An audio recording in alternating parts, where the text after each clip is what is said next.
Good evening, everyone, and welcome to our special council meeting for December the 9th, 2024, starting at 6 p.m.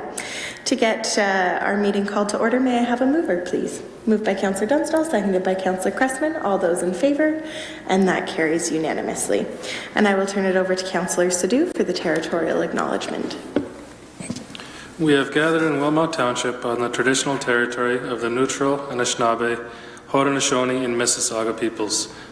We also want to acknowledge the importance of the Dish with One Spoon Covenant, a peace agreement made between the Indigenous nations before the Europeans arrived. It characterizes our collective responsibility to each other and Mother Earth. We should take only what we need, leave enough for others, and keep the dish clean. By acknowledging this covenant and First Nations, Métis, and Inuit peoples, we are reminded of our important connection to this land where we live, learn, and work together as a community. Thank you, Councillor. May I have a mover and a seconder for adopting the agenda as presented? Moved by Councillor Dunstall, seconded by Councillor Sadhu. All those in favour? That carries unanimously. Are there any disclosures of pecuniary interest, councillors? Seeing none. So this evening we do have staff presenting our operating and capital budget draft proposal. I know for many that this has been a bit of a surprise in terms of the value and numbers, and tonight is our opportunity for council and the public to really understand the financial position that, frankly, this council has been asking questions over the last two budget processes about. And so we will be hearing from staff. So this is very much an opportunity for us to learn and to understand where we are, and it's a start of our budget process for those who are watching.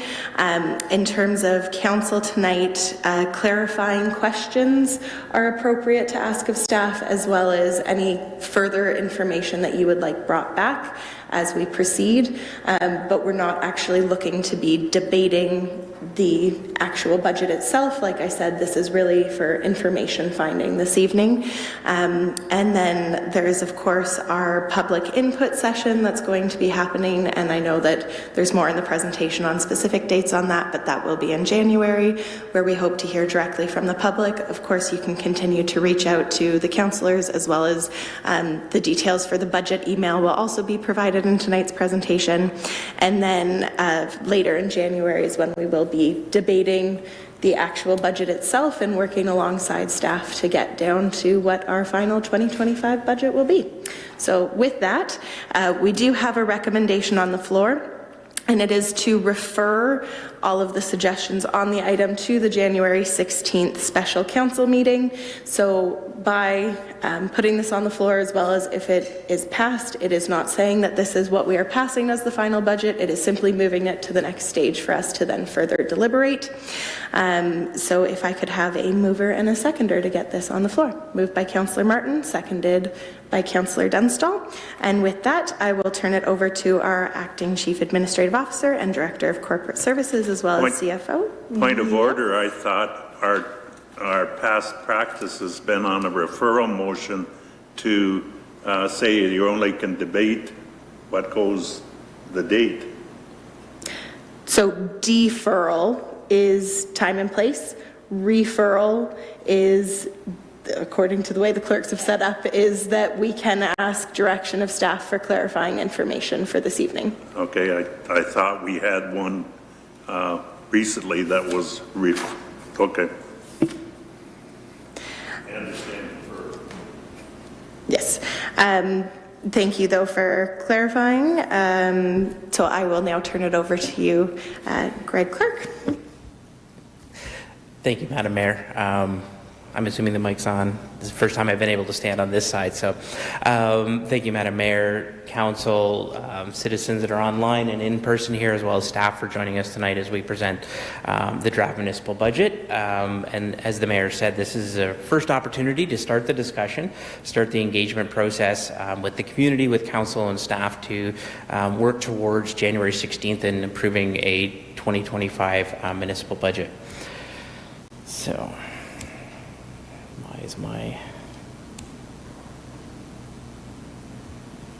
it's not wanting to advance. It did. There we go. All right. So agenda, like I said, tonight we're going to be discussing the operating budget. We're going to talk as all of you have seen in the proposed budget, a significant portion of our challenge is capital funding. We're also going to be presenting how this impacts the tax levy specifically compared to our comparators and compared to previous taxation. And then each of my colleagues from the various departments are going to present a quick overview of their various areas, the pressures they're facing, and any of the specific asks they have in here. And then we'll have another overview of the capital budget in its entirety, and then discuss next steps. So the first thing I wanted to touch on was how we got here, and this goes to the mayor's comments about where we are and the fact that we're proposing a budget in front of you that includes a 36% increase for capital and leads to a total increase of just over 50%. Previous decisions, previous directions from previous councils and administration have led us to a point that we're at today. It's not about pointing fingers or laying blame. It's just saying that the cumulative impact of all those decisions have led us to a place where we have minimal reserves, we have minimal capital funding, and we are in a situation where we have a large infrastructure backlog that we need to take care of, as well as forward-looking investment in capital. So one of the things as a finance guy we always talk about is the compounding impact of interest over time and how powerful that can be. It works in reverse when we don't take the opportunity to invest. So those compounded decisions to not add a 1% or 2% or 3% annually over a history of 15 to 20 years have a cumulative impact, similar to if you were putting money away for retirement, just in the opposite direction. So, that's really powerful tool, and when you look at it, one of the critical things is an extra 2.5% a year for the last 15 years would have addressed this, and we wouldn't be at the situation we're in today. So that puts that in perspective. 50% today equals 2.5% a year for 15 years. It's as simple as that. Decisions to defer operating investments have a minimal cumulative impact. So you put off a new position to do a new service last year or the year before or 2 years ago. There's no backlog of people waiting to take swimming lessons. There's no backlog of people looking to have that new service provided to them. That year is gone. It's over. It's done with. There might be some carry forward if there's a waiting list for different services, but it's very minimal. Capital isn't like that. Pushing forward a capital project simply moves it to the next year, adds it to the other list of items that need to be replaced in that year, and then when you take all of those and push them forward 10, 15 years, you end up with, I equate it to a bulldozer, a large pile of dirt in front of that bulldozer. It's made for a nice smooth path behind, but you've got all that dirt you've got to deal with. And so all of those capital investments that have been deferred are still there, still in front of the bulldozer, still need to be addressed. And if we don't tackle that, we're going to be continuing to push it down the road. So that's how we got here. That's where we are today. And what comes next, over the next 5 weeks, are an opportunity for council, the community, and staff to work collaboratively to determine the path forward. So this is a proposal. It puts it right out in front. It addresses the number one thing that I was asked to do when I started here is address the financial situation and the lack of reserves, the lack of capital funding, the lack of long-term strategy, and this really starts that path down there, and we'll get into that in a little bit more detail in a few slides. But one of the critical things is that we continue to have discussions, analysis, and engagement, and right up until council makes a decision on January 16th. This is not staff's budget. It's not council's budget. It's the community's budget. And so this budget takes all of us participating. So council or staff prepare the budget because we're the ones who have the tools on the inside to prepare the numbers. But this is not our budget. This is the community's budget. And so this budget needs to be determined and worked on collaboratively. So tonight is our opportunity to share with council and the community how we got here, why we're presenting what we're presenting, and start that first leg of engagement with council. So the first thing up in the binders and in the press release that you saw was a base budget adjustment. So every business out there faces inflation, cost of goods, cost of labor, revenue adjustments, the things that change year to year. And we all know that inflation has been extremely high over the last couple of years. It is starting to come down. And so impact of base budget adjustments is 4.05%, and that takes care of all the compensation impacts we discussed with Council a couple of weeks ago. We've included a cost of living adjustment for staff of 2.5%. Inflationary impacts to purchased goods and services are included here, as well as some revenue adjustments for things like planning and recreation. So this is a baseline that, accounts for year-over-year change in delivering the same service. So there's nothing new here. It's just simply carrying on the same service next year that we provided this year, and accounting for that year-over-year. This slide gets into a bit of, like I say, what I was asked to do, which was address some of the issues. So when I look at the budget and I look at best practice, there are a few issues in terms of how we budget that create what I would call a structural issue within our budget. So things like internal charges, where we allocate interest, how we fund debt, and how we recover for capital.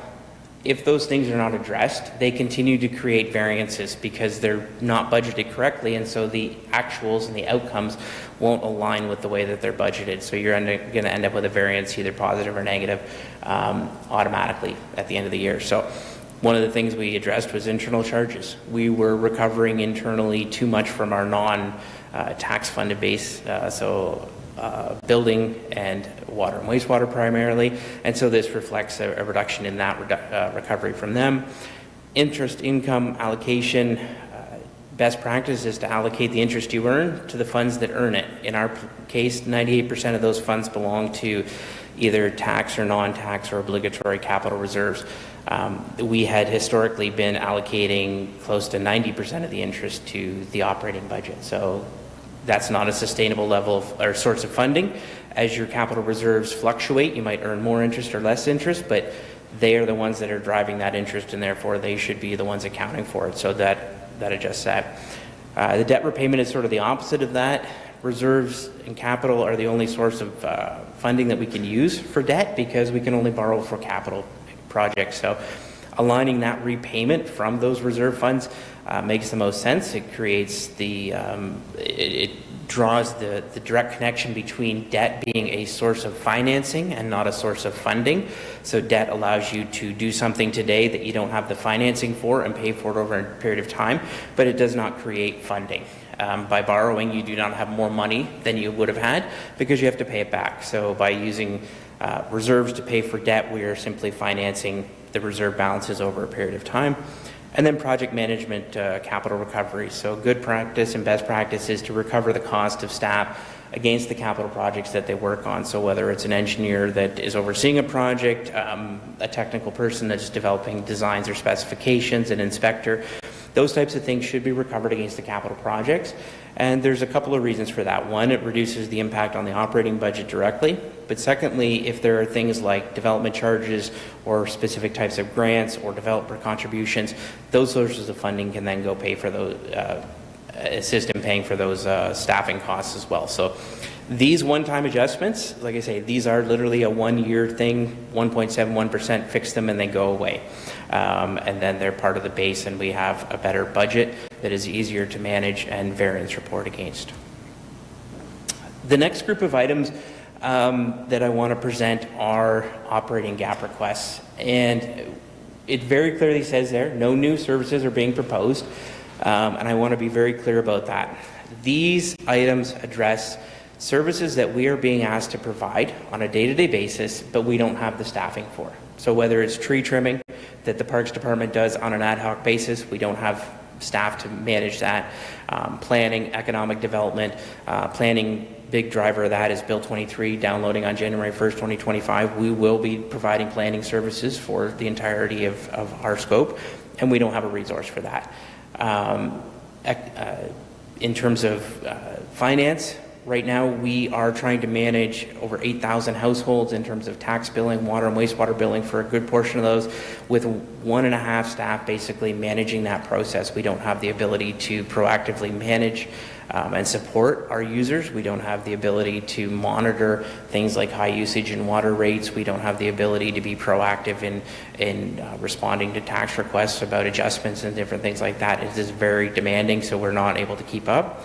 And then in terms of grants, the other aspect is we don't have a dedicated grant person. So as grants become more and more prevalent, the way that they have been over the last 10 years. When I first started, there was a couple of basic grants, federal gas tax, which is now community building fund. And so what used to be fed gas tax was an allocation based. It still is an allocation based. But the newest grants that we get now are application based. So if we want $100,000, $200,000, $2 million, we have to apply. A lot of those applications are 15 to 20 pages long, a lot of detail, a lot of conversations between us and the various ministries, a lot of follow-up, a lot of reporting, a lot of follow-up to get our money out of them, and we don't have resources dedicated to take on that work. So that's a proactive one to try to address the opportunity to get funding. One of the caveats on that, to be clear, is most federal and provincial grants specifically exclude staff or the cost of applying for a grant as eligible expenditures. So it would be great to say that this position would pay for itself, but it directly can't because we can't pay for it. But in a roundabout way, if they were to bring in an extra $1 million in grant funding for roads or water or whoever, that is an offset to the taxpayers, just not a direct cover. So now we get to the big part of the presentation. This is the big part of the tax increase, the driver behind what's been the chatter for the last week. And really, at the end of the day, I'll bring up the graph in a second. We haven't been paying attention to the level of infrastructure investment we need to do. So, there's lots of sources of funding. We can get grants, development charges, tax and rate funding. But at the end of the day, when it comes to infrastructure renewal, we have very limited sources of funding. We have what I mentioned before, CCBF, which used to be fed gas tax, and OSIF, a few other small levels, but we rely on the taxpayer to pay for infrastructure renewal. So the stuff that we already own, the stuff that we already use, we have to replace it when it gets to end of life. We have to renew it. We have to fix it up. And that falls onto the back of the taxpayer. And that is the structure of our funding agreements right now. The consequence of deferring all this and not putting it away is that, like I mentioned before, your projects are still required. So it adds to funding requirements in the future. Typically, it adds to the cost as well. So inflation continues to push the cost up. Over the last 5 years, inflation on non-construction has gone up 20 to 30% pre-pandemic. Another aspect of deferring projects is the increase of operating costs. So you go from having an operating cost on good infrastructure that's functioning well, that's operating the way it's supposed to having to do more break fix, to doing more response to downtime, to having to close facilities while you mitigate issues. All of that adds to the cost of operating the municipality, and so anytime we can do maintenance appropriately, it defers or reduces the amount of that maintenance. And then ultimately, if you put off maintenance and renewal too far, you end up into risk of failure. So you get into health and safety concerns, service interruption, and closure of facilities. So that's a worst case, and it's not necessarily where we are with all of our assets or even with a good portion of our assets. But continuing down the path we are, that is where we are headed with a number of our assets, is that we're going to get to the point where failure is inevitable on some assets. Service interruption, closure of facilities, unavailability of those assets is going to mitigate or impact what our citizens expect from us in terms of service delivery. So,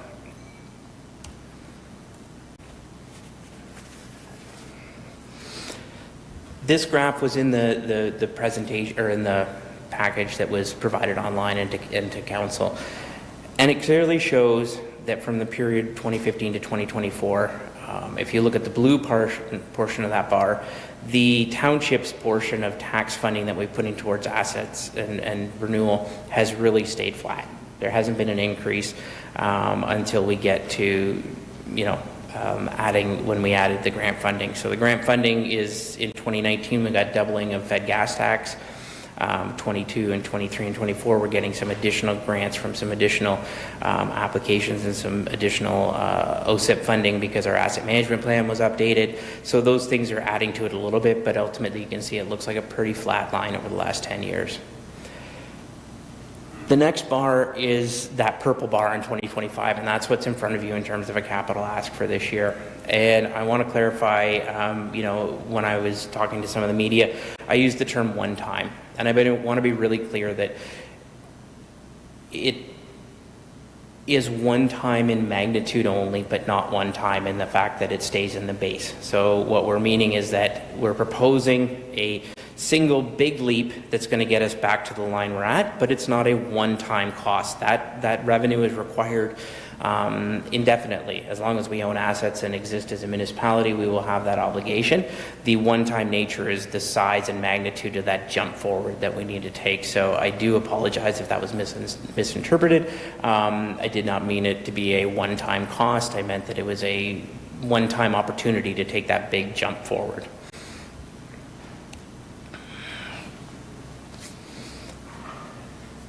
These graphs, which weren't shared in the budget document but will be put up online tomorrow as part of our budget website, is showing the impact of this increase on Wilmot taxpayers. So the two green bars in each chart represent Wilmot before and after this increase. So if you look at the one on the left, total taxes as a percentage of household income, before the increase it's just a little over 3%, and after it's about 3.5%.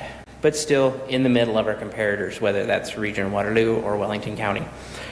On the right side, you're looking at net levy per capita. So this is how much we're charging per citizen. And so you can see the before is just under $1,500 and the after is probably just pushing up on $1,600 on a per capita basis. And still, again, not, just getting to the middle.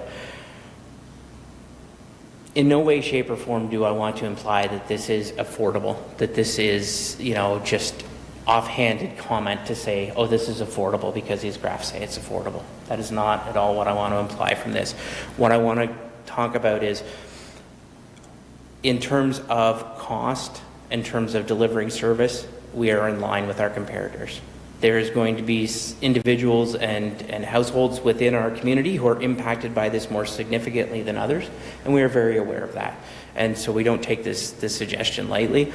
I don't want anybody to feel that way. What I'm trying to share is that we are in line with our comparators. We are charging the same cost. This is not putting us outside of the range of our comparators.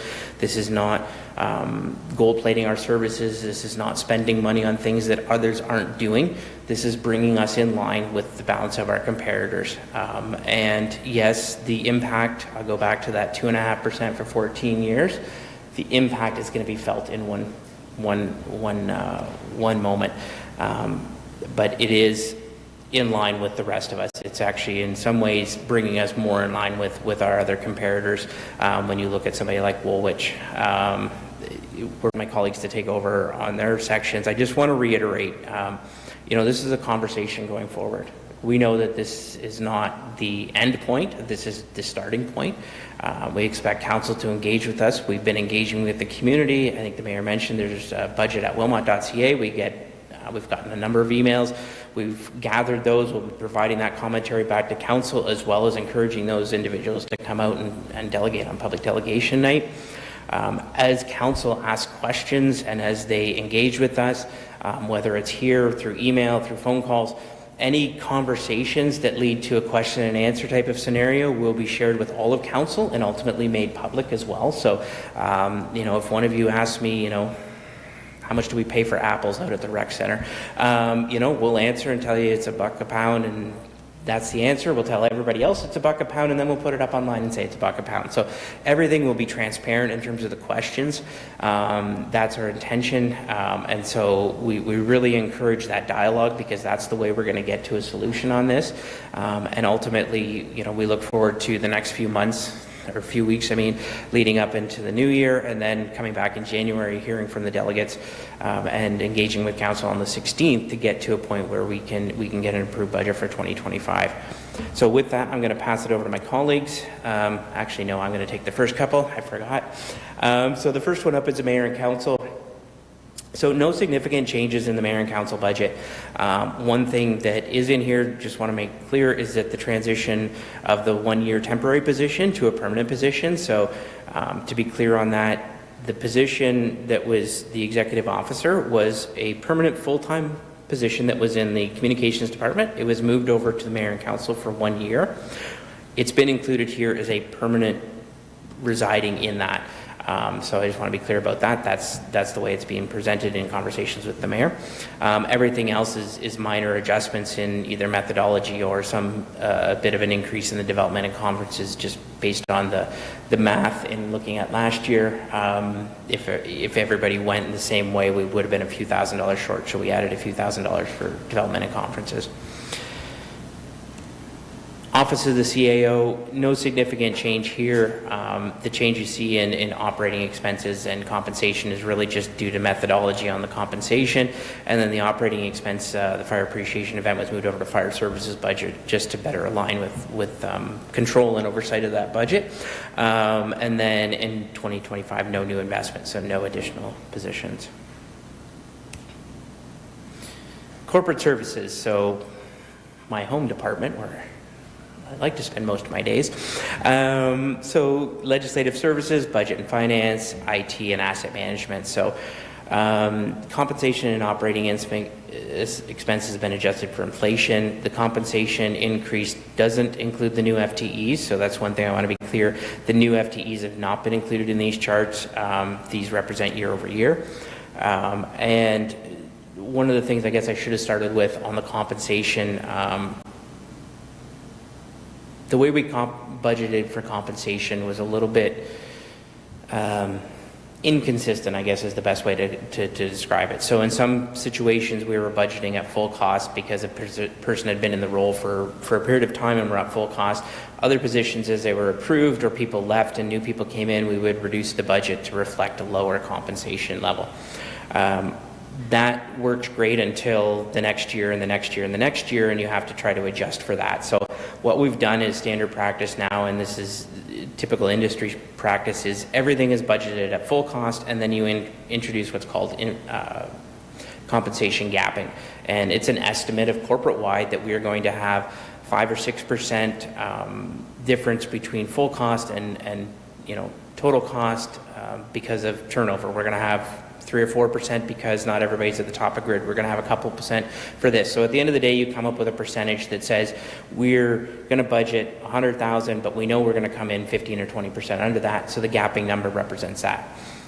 This makes it more consistent from department to department. So now you don't have some departments that are full cost and some departments that are less than full cost. Everybody's budgeted the same way. And so that's why you see some departments being up, some down, some flat. It's really the methodology behind it. Like I say, the 2.5% COLA increase is applied across the board, and that's the impacted compensation. So we can discuss that later if people have more questions. Fees and charges, so we reduced a few of our actual revenues because of volume experience. So we had budgeted higher revenues, but we weren't seeing the volume, so we reduced that for the fees and charges.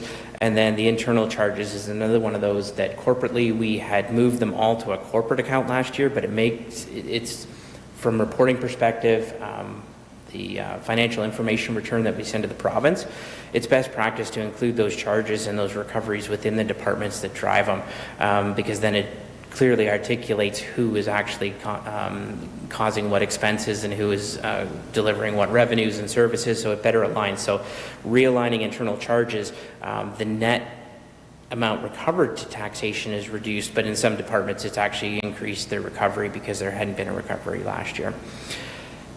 I'm going to talk a little bit more about my 2 service gap requests that I've identified for corporate services. The revenue supervisor, like I mentioned before, we have 8,000 households, and a good portion of those have water and wastewater billing. So we're doing at a minimum 4 times a year for tax and every other month for water and wastewater. We have a lot of setup, a lot of change of address, change of ownership, change of billing. We have, final tax certificates sent out. We have a lot of day-to-day service requests that takes the majority of the time of the 1.5 staff that are focused on that. What we don't have time for is making sure that everything's been processed in a timely manner, that we've gotten our additional revenue for changes where increased assessment, or the opposite where we have 357s and 358s, which are requests to reduce taxate or reduce assessment, that those have been processed in a timely manner and taxpayers have gotten their refund or the reduction in future billing. Water and wastewater, we don't have capacity to do analysis on volume usage. We don't have the ability to look at month-over-month changes in unique households or even areas, or even really just analyzing the usage patterns to see if we can spot stuff that maybe would help our Public Works team or help our citizens in identifying places where there might be leaks, there might be opportunities to reduce usage. So that's one of the key things for that supervisor, and to help really shore up the best practices within that area. And like I said, the grants coordinator, I mentioned that at length. It would be great if we could say it pay for itself from all the different grants we'd get in, and that we could recover the costs and there'd be zero cost. That's just not feasible given the way the grants are structured. One of the things we did look at is there are companies out there that will do grant applications for you. Typically, they take a percentage of what the funding is you get. So if you apply for $1 million and you get it, they want their pound of flesh, they want their 100,000. And so that has to come from somewhere. So the way we looked at it was, one successful grant application and we would have paid the same as what we would pay for a grant coordinator.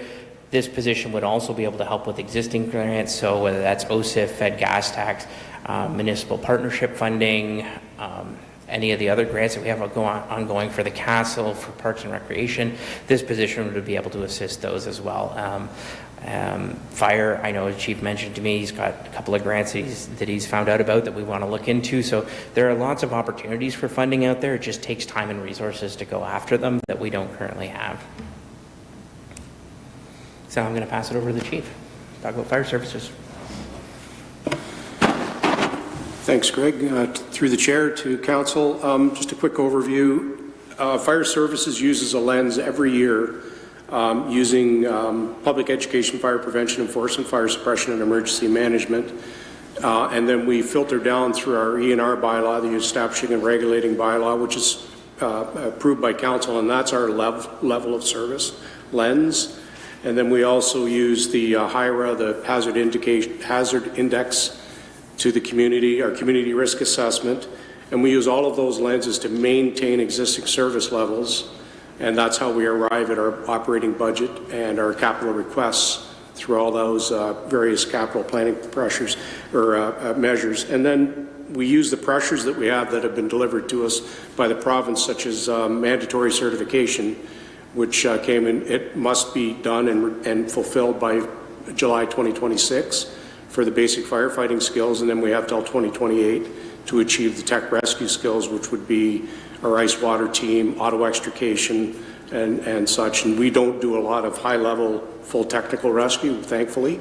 We rely on others to provide some of those other services. But once we achieve those levels, then it'll just be status quo maintaining. But again, we are not looking for increased levels of service. That would be my requirement, would be to come back to council, specifically ask for that increase in level of service, and then that would be applied into the E&R bylaw at that time. So I'm here to answer any questions if there are any.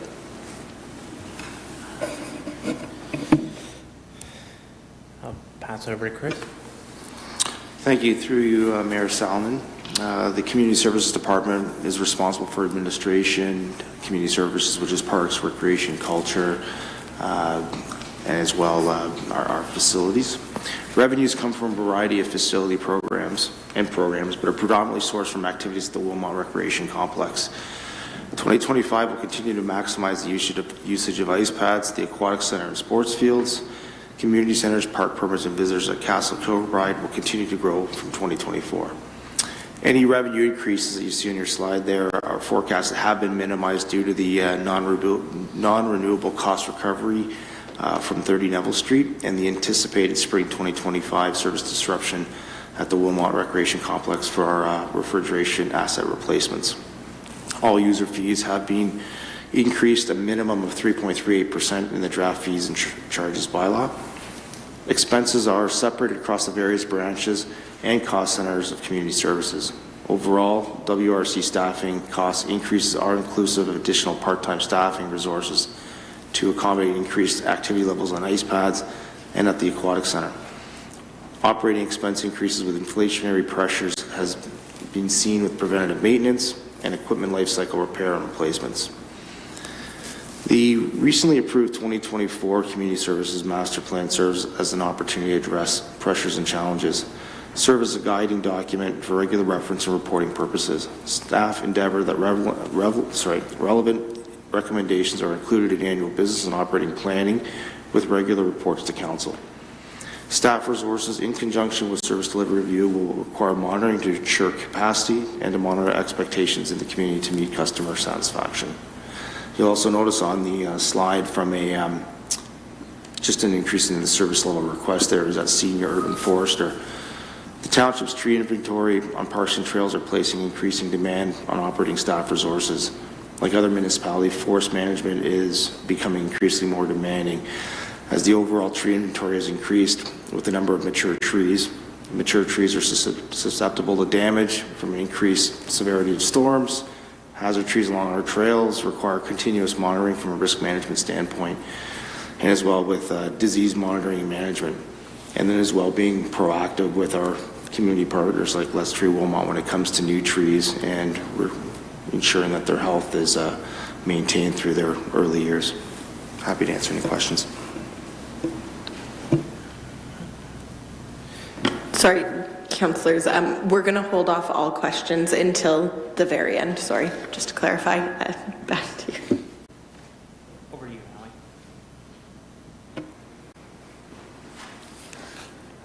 Thanks. Development services is the next presentation. Development services includes planning, building, economic development, and heritage. The base budget increases are basically compensation and operating expenses, the adjustments made for inflation. At the same time, those are offset by the fees and charges being indexed for inflation as well, and also reflecting the anticipated growth in approvals revenues. A number of the approvals over the last couple of years, plans of subdivision and that are loaded that the planning revenues come in at registration of those larger developments, and so we're expecting significant enhancement in revenues for 2025. It also includes, as the Treasurer indicated earlier, right sizing of that internal charge to the building section so that a more justifiable and reasonable amount is drawn from building to offset the cost to other departments. Service gap requests, there's two there, neither which should be a surprise. I think we discussed both of these last year. With respect to the senior policy planner, that is tied to the downloading of planning authority from the region to the Township of Wilmot, combined with the increase in development approvals. Quite frankly, there's a lot more work that needs to be done. We need to update our official plan. There's a new PPS that needs to be included. While we do have consulting revenues budgeted previously for that work on a day-to-day basis, that policy interpretation and policy development will be key. There's a number of components that are tied to that as well, not just with respect to the new legislation, but also things like our HPDS, our high performance development standards. Those types of things would be assigned to the policy planner. Currently, we're just spreading out the workload. Indigenous relations becomes a new basket that we will be working diligently on through the downloading of planning authority as well, and so that becomes important. And with respect to the economic development officer, it's been discussed for many years. Currently, we do it off the corner of a number of desks, including the CAOs, but mostly myself and the manager of planning. Lots of tasks that could be performed that are probably underperformed. We divide and conquer. There's a number of ECDEV studies going on right now at a regional scale that we participate in as a regional partner. Waterloo Region's Economic Development Strategy, the REDS, is currently nearing completion. We need to implement that. The region is also working on a shovel-ready strategy, and Waterloo EDC, the collaborative group, is also working on the Rural Investment Readiness Strategy, and that will, be finishing up in 2025 and need to be implemented as well. Add to that the Board of Trade, special events, partnership with Explore Waterloo Region, where we pay an annual fee, but we probably underutilize and under-promote that to our local business community. We have previously dealt with film events, responding to inquiries, meeting with ECDEV groups, business retention and expansion. There's any number of things that could be rolled into that position. Again, ultimately, it's a decision of council whether you create that, but the status quo of desktop corners is the fallback position where we will not be able to be all things to all people in that respect. The fallback on the planning position, the work has to be done. We are now, as of January 1st, going to be the planning authority. The fallback position is overtime ultimately. The work has to be done. We don't have the option not to complete our legislative duties, and so that would rely on overtime, which again, you run the risk of burning out staff in a very small department of 3 planners. All right, over to Jeff. Thank you, Greg. So the next 2 slides give an overview of the Infrastructure Services Department. The first slide refers to the engineering and what's called the Public Works, I guess, arm of Infrastructure Services. And the second slide would relate to the water and wastewater area of our work. And so just to give you a quick idea, these groups are separated this way just as a result of historically how we've organized the work from a budget perspective. Typically one would run through sort of a cost recovery and a tax base component, whereas the other would be a user fee based funding environment. Just to give you a quick overview of the engineering and public works groups. So from an engineering standpoint, asset management, construction management, development engineering, corridor management activities, permits and approvals for underground infrastructure are the core of the engineering work. You may recall last year there was a few roles that were approved, and one being sort of a switch in terms of how we, I guess, organize and complete our construction management work. Typically, from a design and a inspection standpoint, we could rely on consulting services, and those are obviously very costly and come through the capital budget, where we made the shift to add staff internally at a reduced cost, and then we provide those services in-house. I guess the operations component that's presented in this budget area is for roads, sidewalks, bridges, those types of core infrastructure assets, and that's the routine and preventative maintenance work that's ongoing through our transportation operations group. And that includes the winter control budget as well. Some core, changes to the budget. So there's some reduction in some of the operating budget for bridges and for sidewalks, and then we do switch that out with some service gap requests for hard top rehabilitation and for stormwater system enhancement. And council may recall from the earlier presentation this year for roads needs that these service gap requests would be related to more or less getting better drainage within our road network so that we don't have continued deterioration of the road asset and failure of that asset condition-wise. In terms of the water and wastewater group, so this is a drinking water and wastewater services that are routine and preventative maintenance focused. Again, this is outside work, and not any really core changes to this budget area. Most of the core changes you typically would see from a budget standpoint relate to what we get in terms of costs from the region to provide us with drinking water, and then also to treat any wastewater at the treatment plant. So those are some of the core major drivers from a budget standpoint that are represented here in the figures. Pass it back to you, Greg. Thank you.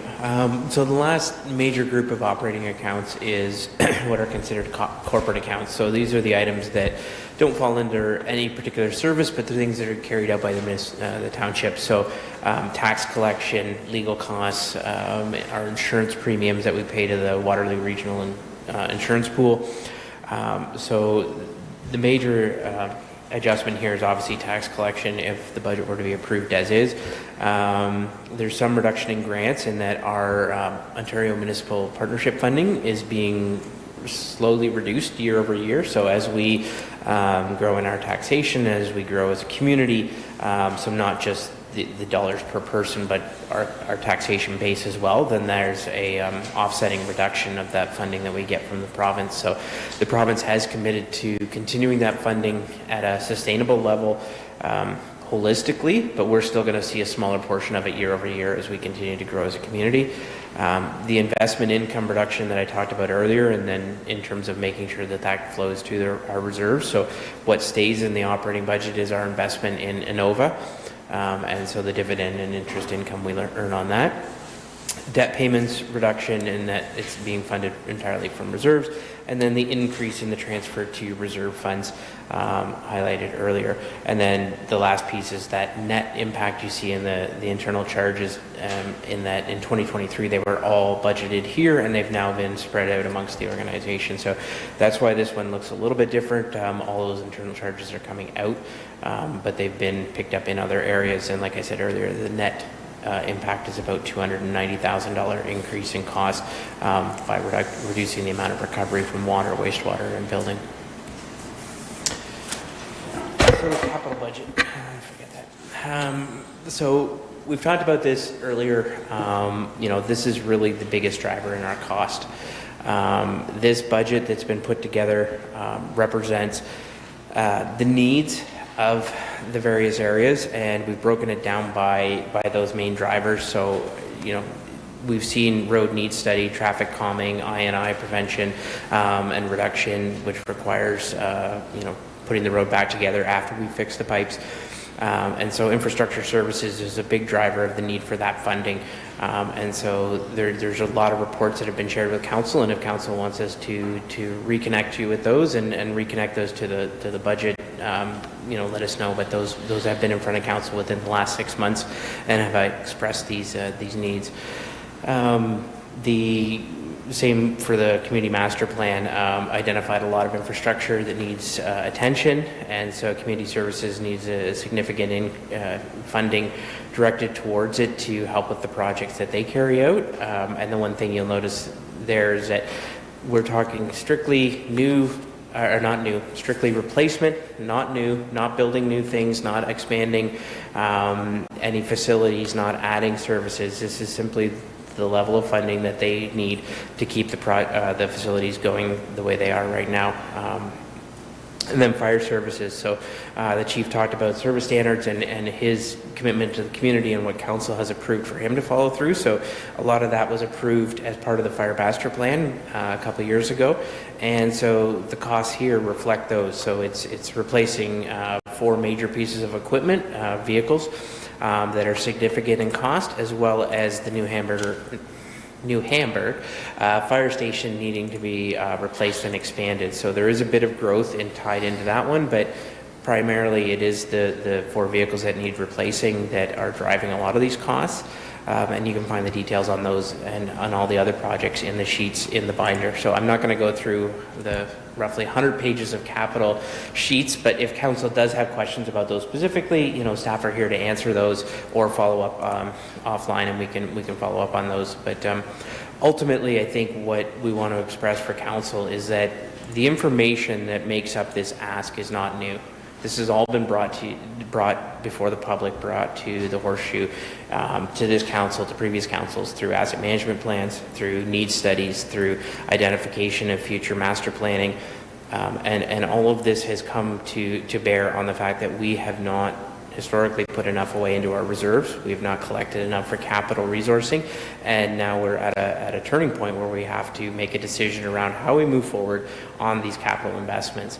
And so depending on where we land on January 16th and the level of capital financing, my expectation is that we're going to have to do a bit of work, and we're going to have to do a bit of follow-up and get back to council with a revised capital budget. So one of the things that you'll see very clearly that I've used the language between capital funding and capital budget. We need to know an approved amount of capital funding so that we can prepare a proper capital budget. If I were to try to prepare a 10-year capital plan based on our current level of funding, it would be a very futile exercise. I wouldn't be able to include many projects at all. So I need to know first and foremost how much funding council wants to put towards this plan over the next year, and then if there's future intentions on increases, whatever those may be coming out of January 16th discussions, then we can finalize that budget. So what we've presented here in terms of these groups of projects, they match up with the funding that's in here, knowing that when we get to January 16th, there's probably going to be something different gets approved. And we know full well that that will mean we have to rework our capital ask a little bit, or a lot, depending on where council ends up. And so we're prepared to do that work as soon as council gives us some marching orders in terms of level of funding. It really is to show you the breadth of work that needs to be done. There are a lot of capital sheets in there. I went through them all as I was putting this together, and it really is a lot of good work that very clearly articulates the work that's needed, the impact of not doing the work, the services that are impacted. So I do encourage council to look at that, the bulk of the document. It is a lot of information, but it really drives to the fact that this level of funding is what's required to get us onto a more sustainable path forward. Because after those project sheets, there's 9 more years that we still have to put together. So that's not the end of our capital investment. That's just the start. As we get a clear direction on funding, then we can start to build a 10-year plan. Then we can start to bring to council longer-term visions of capital investment and what that looks like. And so we'll have more and more information. But this is really that key starting point where council says go in this direction or go in that direction. And that's what we're here to help and discuss with council. How do we get to that point? So that brings to the end our formal presentation. Oh, not bad. I said about 45 minutes, pretty much on time. So as the mayor mentioned, public delegation night, January 7th from 7 to 9 p.m. Please register through the website. We've been responding to anybody who emails to encourage them to register. The registration's open currently, so you can go to the budget website. You can register to delegate, and it's similar delegation rules to what we currently, or the same delegation rules. We currently have 7 minutes. You come in and you speak to council. Council will have the opportunity to ask questions if you want with the delegates, and it's really a night to hear from the public directly to council and have that conversation. Council deliberations on January 16th. We're starting at 2 p.m. And that's intentional so that we have time and we're fresh when we start, and we have 8 hours because I have no illusions that this is not going to be a timely endeavor, or this is not going to be a time-consuming endeavor, but we want to put the right amount of time to it. So by starting in the afternoon, it gives us an opportunity to start fresh and work into the evening and not be forced to work into the wee hours or come back a second night. We do have a second night booked tentatively. I believe it's January 27th, and that's tentative. If we don't get things settled by 10 p.m. on that night, or 11 p.m. if we extend, we'll come back on the 27th and hopefully finish things up then. So the other thing I want to highlight here is that a couple of our councillors are holding town halls. Councillor Wilkinson and Sadhu holding town halls. Councillor Wilkinson's this Saturday, and Councillor Sadhu in the new year on the 2nd. So those details, I believe, are also going out on social media, and information is being shared for those as well. So that takes us to the end of our presentation. If you'll give me 2 minutes, I'm going to move back up to my seat. Very good. Thank you very much to Acting CAO Clark, as well as to all of our directors of their respective departments. Greatly appreciated. We will just give CAO Clark a moment here to get back. So councillors, as I mentioned before, this is a time for us to ask clarifying questions of staff, as well as if there's more information that you would like to see come back to council, then this would be the time to ask for that information. Of course, this is not the only time to ask for it. You can always email, reach out directly to, and staff will ensure that we get the details. And I know that Councillor Dunstall, you did already have your hand up before, so I will turn it over to you to start off the questions. Thank you, through you, Mayor. And I have questions for everyone, but I'm not going to take up all that time. I will allow some of my others. So if I could ask questions to 2 of our directors, and I'm going to start with the fire chief. Has there been an investigation as to how much the current building is worth, so that we may be able to sell it? Is there any indication about what that is worth to offset the costs? Through the mayor, through the chair, no, we have not done anything. That would be a council CAO lens to determine what you would do with that facility. That would not be part of my decision process. Okay, perfect. I will redirect that. And my second question is to Director Catania. Do you have, I noticed in the budget, there's almost $500,000 in roof repairs and floor repairs for the St. Agatha facility. I was wondering if you have the revenue information on that, as well as all of our satellite facilities, if you have the revenue and the costs associated with all of them. Through you, Mayor Solomon, to Councillor Dunstall, I do have some here. I can do it verbally, or I can bring that back to you in January with the report. Yeah, if you could send it back to me, that would be great. Okay, and I will wait for further to allow my peers to get their questions in. Thank you, Councillor. We'll go to Councillor Cressman. Yes, through you, Mayor. I guess I was thinking of page 8 of 35 in the binder. And I think certainly we understand that, as you depicted, the bulldozer has a lot of ground in front of it, and deferring capital items has a cascade effect, as I'd like to think.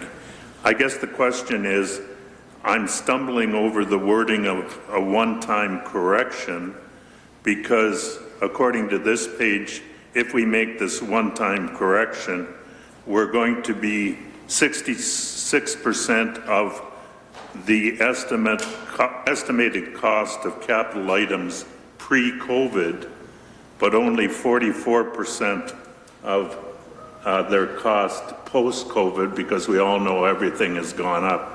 So I'm kind of thinking, when I saw the budget released, what is next year? Even if we approve this as it now exists, what does next year look like for the residents of the township? Through you, Madam Mayor, to the councillor. No, you're 100% correct. This does not get us to 100% sustainable funding based on either our older asset management plan or an updated one. One of the critical things with asset management planning is that it's taking a whole bunch of pieces of information, data, a lot of assets, a lot of assumptions, and putting them together to create a picture. And that picture says, in an ideal world, we'd have this much funding. At the end of the day, we still need to manage risk. We still need to manage priorities. And so when we look at the ask that we're putting forward, it's knowing that there's going to be risk and issues that we need to manage. It's, my experience has been that risk comes in different forms, right? So you've got risks that are acceptable and low level, and you can live with those, and you've got risks that you can't live with. What we're trying to do is get to a level of funding where we don't have any risks we can't live with that we can address. So this level of funding allows us to deal with those things that lead to facility closure, lead to failure of asset, lead to health and safety, but it does not lead to a state of good repair. It does not lead to all of our assets being in a condition that you would describe as good or very good. You still have a lot of assets that are a little long in the tooth, a little worn out, not looking their best, but they're not a risk to the organization in terms of those things that I've listed. So you're right, it doesn't get us to 100% solving all of those things, which an asset management plan sort of tries to take that big picture view, but it does start to eliminate those high priority, those high cost or high impact risks that we don't want to see carrying on in the township. Did you have an additional? I think we'll go with the trend that Councillor Dunstall had. Okay, very good. Councillor Wilkinson. Through the chair, while we're talking about the graph on page 8, what my colleague to my right here is describing is, yes, that 4.5 is never going away, which you did allude to, Greg. It's not a one time. It's a one-time hit, but it will continue in perpetuity. The other thing to note about this, and what I'm not seeing the math on, is let's assume the tax funding portion of it right now is maybe around 2.5 million, but judging by where that lands in the graph. The forecast out to 2034 would see that number almost triple. So I guess the question is your forecast out 9 years in advance or 10 years in advance, how are we getting to that point? What are those tax funding increases going to look like to the levy? And given that we don't have that 10-year capital forecast or plan yet, how are we getting this math? So if that's not available this evening, that's okay. Would definitely be something I would welcome in terms of information being available to the public. Through you, Madam Mayor, just a quick answer on that, but you're right. The full picture isn't clearly painted. What I've included here is basically a standard 3% indexing, assuming costs are going to continue to escalate, just to show that while we get closer, we never touch those lines.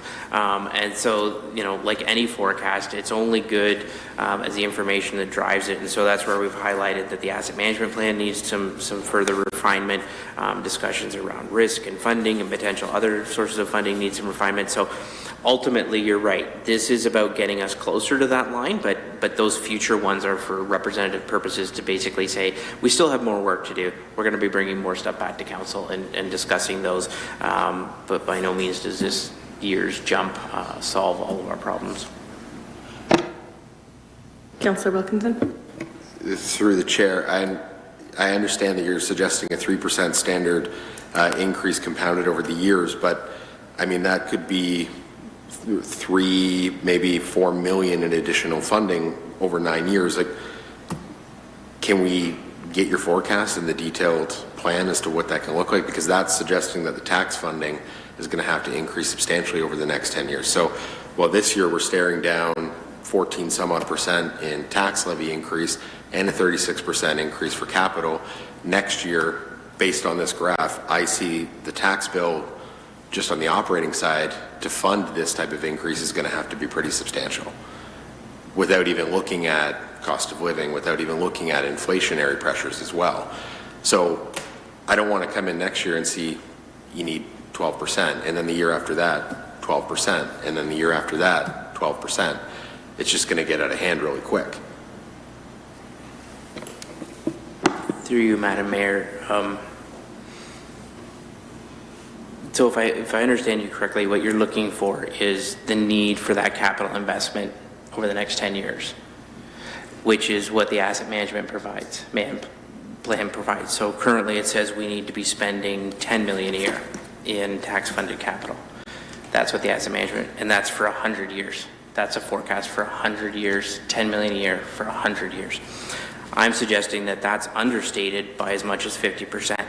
So when I say that we need to get funding up to 15 million in 10 years, that's just getting to where we need to be. So the specific projects that'll fall into there, that's what a 10-year capital plan does. The funding is based on that big picture. And so that's where the asset management plan says, we need 10 million a year for the next 100 years. Never going to go away, never going to disappear.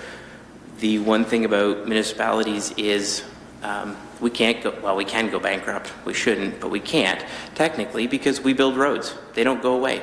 We don't fold up shop. We don't pull up stakes and leave and move to another country or move to another town. We have roads. They're there. They'll be there 100 years from now. We have facilities. They'll be there 100 years from now. So that's what an asset management plan looks at, is everything you own today, you're going to have to take care of for the next 100 years. So that's the confidence I have. In terms of the increase, what I'm using there is a 3 to 4% increase annually to fund that capital. So 12%, I'm not saying it's never ever going to be justified. You get better information. I know that forward-looking, things change. Information, understanding, all of those things get better. But what I'm saying is this is forecasted on a 3 or 4% per year increase in our capital or tax rate to fund capital. And so yes, it's going to continue. It's not going to go away. This one year step up is not going to eliminate the need for continued increased capital funding. So if I can loop back to you after Councillor Wilkinson, I think we're going to stick to the 2 questions and circle through everyone to make sure that everybody has an opportunity. With that, Councillor Sadhu or Councillor Martin, did either of you want to jump in at this moment in time? If not, I will go back. Councillor Sadhu? Oh, you're good to wait. Councillor Martin, did you want to jump in at this point? Through you, Mayor Sallin, yeah, there's various questions. It's hard to know what to focus on right now, but I guess the one question I'd have would be to you, Director Okrafka.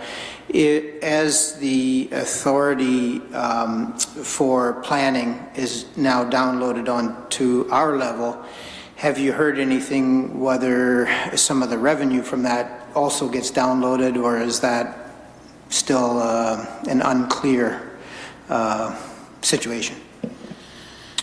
Through you, Mayor Sallin, and to Councillor Martin, I think it's fair to say that the Region of Waterloo will not be transferring any part of the planning taxes previously collected to the area municipalities. They will be absorbing those within their continued operations. I have been meeting with Municipal Affairs and Housing staff relative to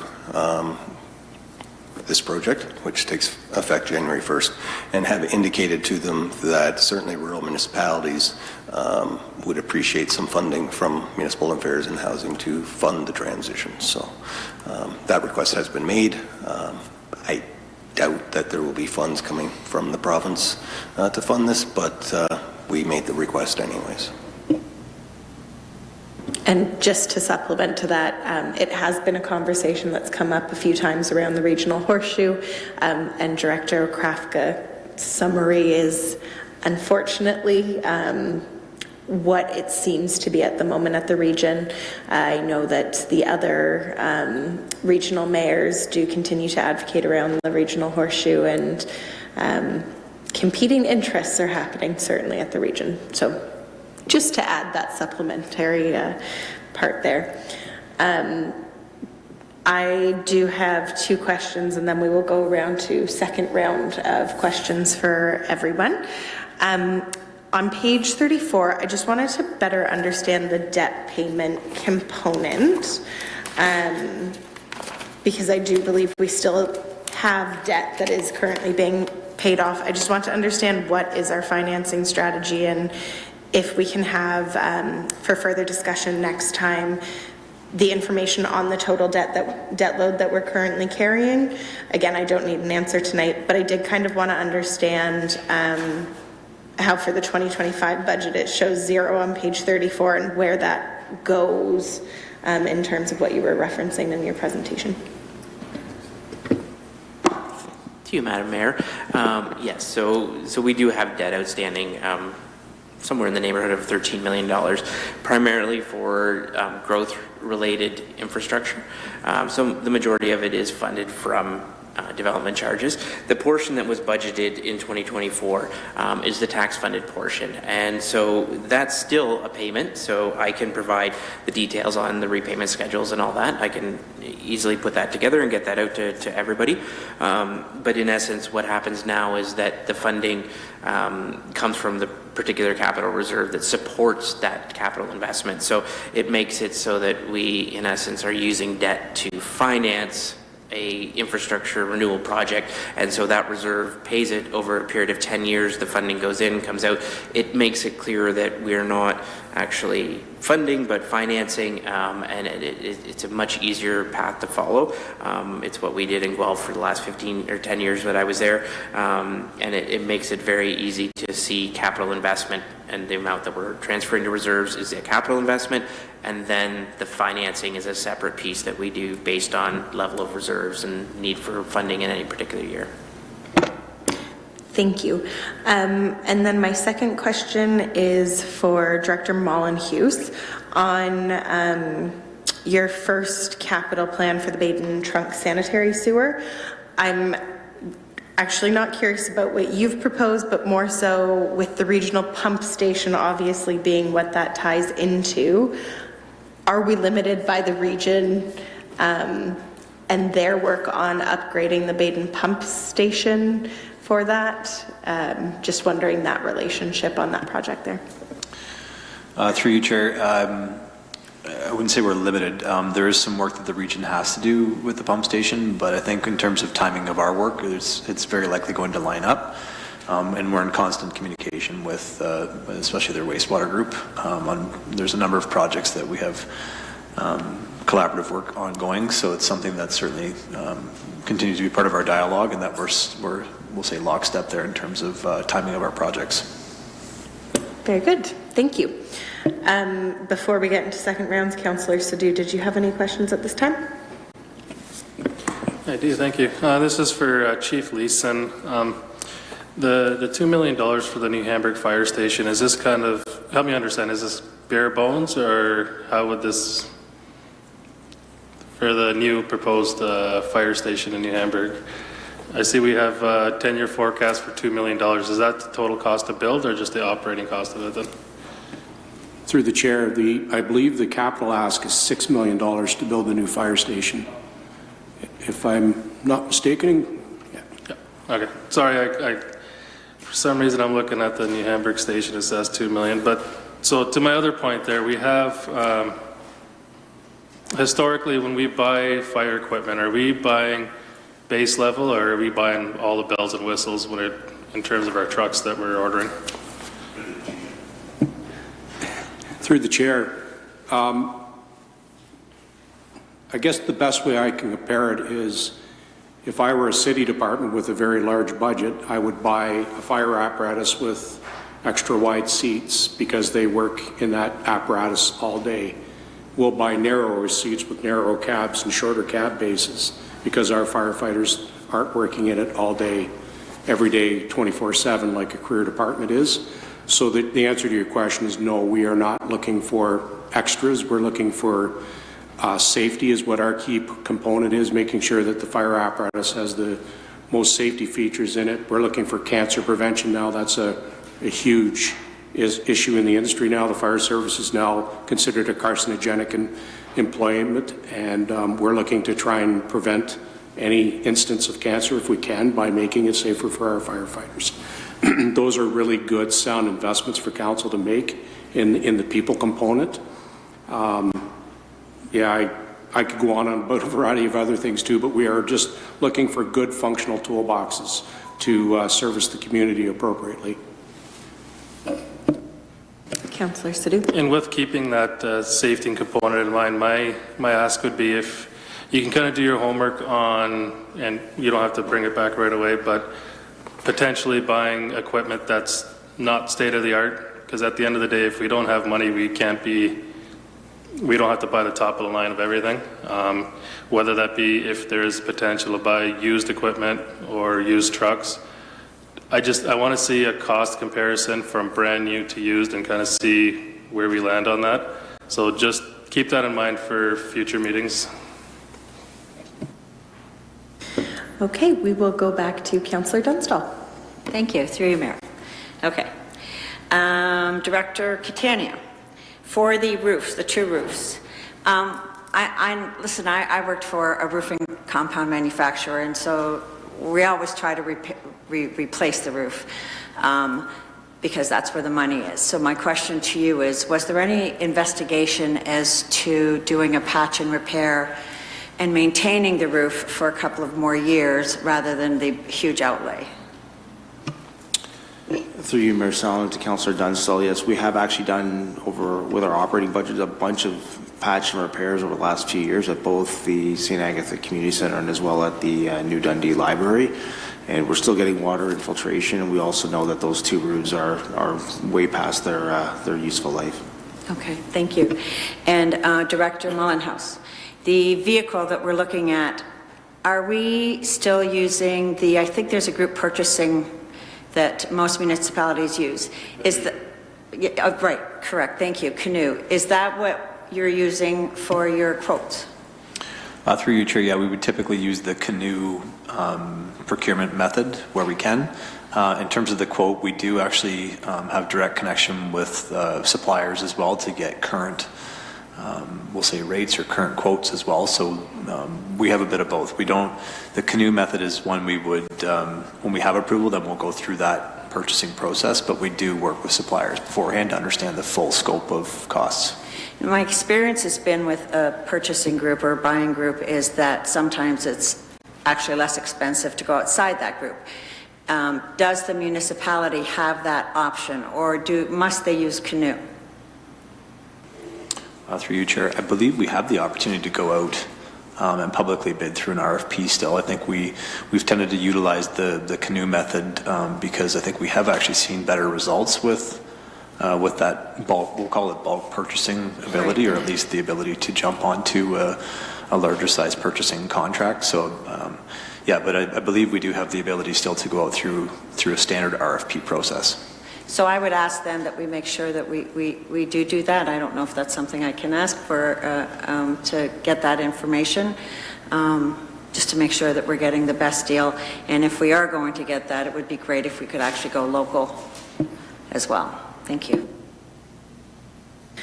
All right, and Councillor Cressman, I believe you had follow-up questions? Yeah, yes, the first question is either to, through you, Mayor, first question is either to Director Mullenhouse or Clark, whichever. Thinking about the aging infrastructure that's out of sight below roads, typically does wastewater reserves handle some of the cost of that? So I'm speaking from somebody who represents a ward who has, most of them have to look after their own wastewater. They have to look after their own septic tank and weeping beds. And as such, I'm just kind of thinking of, shouldn't we be charging more to ensure there's money there, or have we robbed from Peter to pay Paul over the years from the reserve fund? So I guess it's a couple questions that are entailed in that one. Through you, Chair. So maybe a bit of a longer answer. I guess when I first started here almost 8 years ago, we had minimal sanitary work in our capital budget. We've added quite a bit of work in terms of, rehabilitation. You did receive a report earlier this year on the I&I component, and we've certainly seen that I&I issue over many years, and that's something that I'll say is an unaccounted for cost to the system. But to answer your question, yes, the reserves do pay for a portion of the work, rehabilitation, but I'm going to suggest that it needs to catch up too in terms of some of the costs that we're seeing. Like I said, there's been an expansion in terms of the work that we're doing, and we're certainly looking at more programs and presented that to Council earlier this year. In addition to that, there are, as noted before, there are significant cost increase since COVID as well, and that's, I heard a 30 to 40% rate, and I would say that's probably a bit lower from other numbers that I've heard as well. Like there's been various different rates that and can affect different types of materials and whatnot that are included with major projects. So costs have certainly increased, and the work has increased as well. So I think in terms of wastewater, there's more funding I think we need to look at there too as well. But yes, to answer your question, it typically does flow through, no pun intended, it does flow through the wastewater reserve. Councillor Cressman again? The second question I'll direct to Director Okrafka. In the all-council meeting last Friday, I was aware that there's a rotating township official plan that has different townships on a different year for updating their official plan. At least that's what I was informed from the planner from Wellesley. So I'm just kind of wondering, when's ours due here in the township, and do we have a window of opportunity? As I understood, I wasn't clear from some of your previous comments about some of the things that we were able to do with the downloading of authority to the lower tier in terms of what we were looking at as our 50-year general planning for some of this other land. So just kind of bring me up to speed on that. Is there a time that has to be completed? Through you, Mayor Salmon, to Councillor Cressman. Our original plan to implement ROPA 6 was a secondary plan for the lands between Baden and New Hamburg. It's been a previous council report. We talked about focusing on that. And through our meetings this fall with the other planning heads and with regional staff and with municipal affairs and housing staff have made it clear that the expectation of the province is that we not do a comprehensive amendment to our existing official plan to implement the PPS implement ROPA 6, but we also have to absorb the regional plan into our document, at which point it ceases to exist for our municipality. Municipalities can look at their own timelines on that, but because of where we are in our planning process, one of our capital requests that really doesn't hit the budget per se is to transform that secondary plan process into a new official plan for the township, and we would start that work this year and hope to have it done by 2026. Following that, then it's a 5-year rotation, so depending on the date of your official plan approval, so that's probably what he was referencing.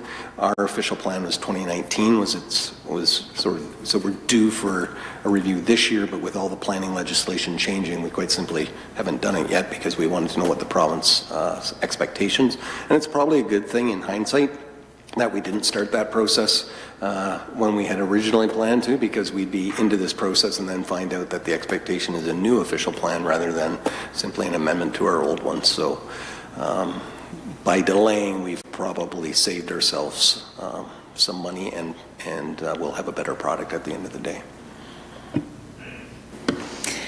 Councillor Wilkinson. Thank you. Through the chair. I kind of dawned on me, we're sitting here, we're talking about individual pieces and whatnot, and I thought that may be more reserved for the further deliberations. I guess where my head's at right now is you're proposing a 50% tax increase. I understand this is the work that's gone into it and these are the justifications for that. My question is, where's the budget that proposes a 10% operating budget decrease with maybe a 5% tax levy that would allow us to put aside maybe $2.2 million to reserves, but we're talking about slashing spending and getting back to basics. Where are the options here that we can look at and evaluate programs as to whether or not we should be funding them anymore? Do we have those items coming at all?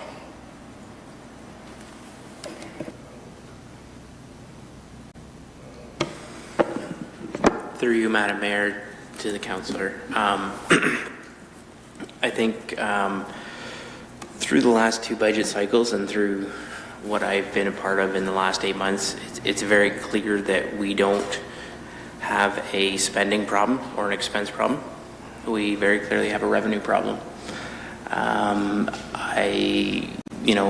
When you ask about bare bones, cutting out services, if council wants to identify which services they'd like us to look at, we are more than willing to look at those things. When we look at the budget holistically, there's no fat to be trimmed off this budget.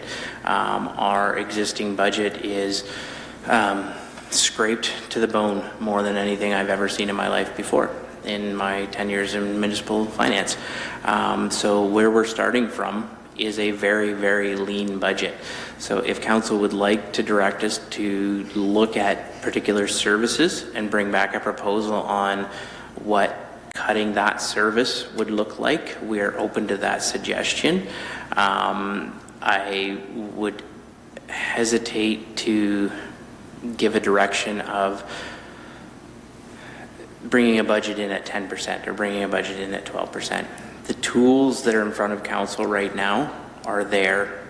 There's a base increase of 4%, some corrections of about 1.7%, some service gaps that should be addressed but are at the discretion of council at about 8.5%, and a capital increase that is required to fund us at a sustainable level. I would ask that council give us direction, ask questions, give us their intentions, let us know what they would like to see further. But the work of preparing a budget at a 10% increase is there. We can get it at 10%. It just means we don't do capital, or it means we don't add gap items. But to suggest that there's a path forward to a reduction in services in other areas to make up for this, I think would require council to give us specific direction on which services they'd like to consider cutting. Councillor Wilkinson. Through the chair, the reason I ask is looking historically at our financial statements. I didn't necessarily dissect individual budgets, which I can get back as far as 2011, but looking at our financial statements, as far back as 2005. We had a population of 17,500. At present, I don't have that exact figure, but at last reporting 2022, we have 22,157. So we saw an increase of 5,000. Expenditures, as reported on the financial statements, went from $6 million in 2005 to $24 million in 2022. This year, it's being proposed at $33 million. So I'm looking at not a huge increase in population, a massive increase in expenditures over the last 20 years, and I've seen an increase in staff of probably, well, back in 2005, we had 48 full-time equivalents. Last reported number in 2022, we had 85. I don't know what we have at present. So what I see is a spending problem. So what I'm asking for, and I can appreciate all the requests, I appreciate the justifications for this, and I totally get where you're going. I don't see this as being affordable for the residents of Wilmot, and I don't think it's something that we can work with as is. I'm looking for a comprehensive list of programs, their costs, how they're being accessed and utilized, and then giving us options to look at service cuts. I don't have access to the full plethora of services that we offer, so it's impossible for me to start and then cut from there. This is massive. So I'm looking for more tools in order to get that down, and if our residents are looking to cut and get back to basics, I want to be able to bring that to them. Through you, Madam Mayor, we can take that away, and we will do our best to get back to you before the holidays on share something with council on what that might look like. Councillor Martin, did you have additional questions at this time? Thank you, Mayor Salinan. Through you, Mayor Salinan. Was that redundant to say thank you, Mayor Salinan, and then through you? I'm not sure. I got confused on the protocol there. Sorry. The slide, I guess this would be for you, Acting CAO Clark, Director of Finance. The slide called Wilmot Tax Comparison.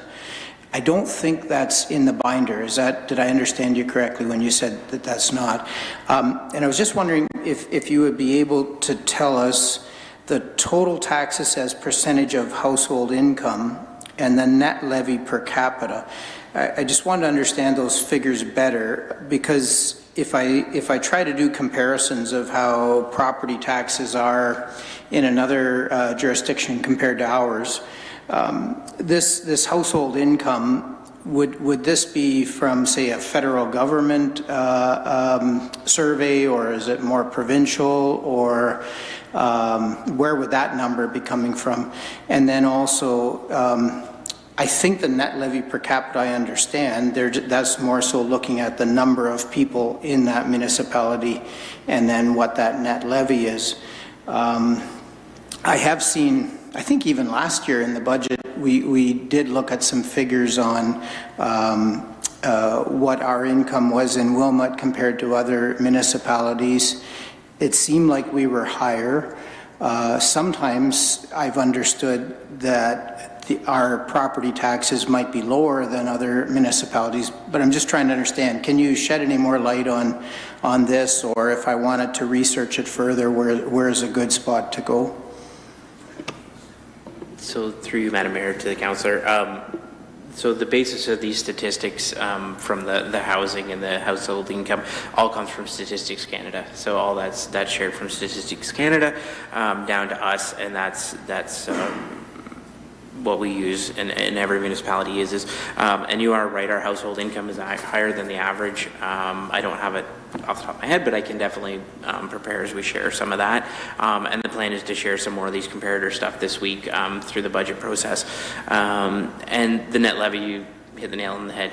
Total levy divided by total people in the township. So it's also trying to account for larger households, smaller households, more dense, less dense type of population. And so you're right. It's trying to bring some equity and fairness to the conversation. There's other metrics that we can also be sharing and we'll be putting out there, sort of what is the absolute taxes, per household on an average household within a municipality. We will be sharing that as well as that portion that reflects the region, the education, and ours, so that you can see the breakdown of that. So we'll be sharing those this week as well. And and getting that information in front of the public. So yes, but does that answer your question? And if there is, just clear point of clarity on that, if there's statistics or comparators that council would like to see, please email and we'll let you know whether it's feasible. We don't have access to everything and everybody, but if there's something you want to see, we can get back to you about whether that's something that we can feasibly present back to council or through to the public through the website in terms of comparators on this larger scale. Councillor Cressman. Yeah, it's just, I'm going to add to it. Last year, we were given a municipal generated comparator, in that we could go and search various municipalities and do the comparison. It was all, and I can't think of what it was, but it was a very interesting one to kind of bounce around and take a look at. All the things you generated wasn't I imagine it went back to Statistics Canada, but it seemed to be a municipally generated product. Whether it's from one of the municipal organizations or not, I'm not sure. So I guess if we could find that piece, I think all that information is resting there. That will be taken back. Councillor Martin, did you have a second question? No? Okay. Councillor Sadhu.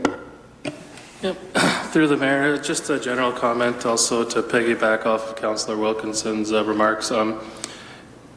Ultimately, they can't just be a one-way road of we just need to increase revenue, increase taxes. We need to look at potential service cuts.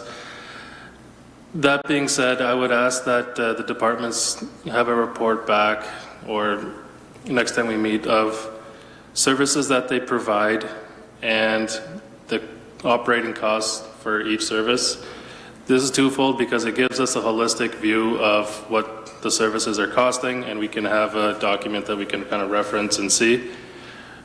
Also, it gives us an opportunity that at the end of the day, we need to shine a light in every corner and crevice of the budget to see where we can uncover potential savings. So my ask would just be, instead of cherry picking certain services, I would like to see the services provided and operating costs for those such.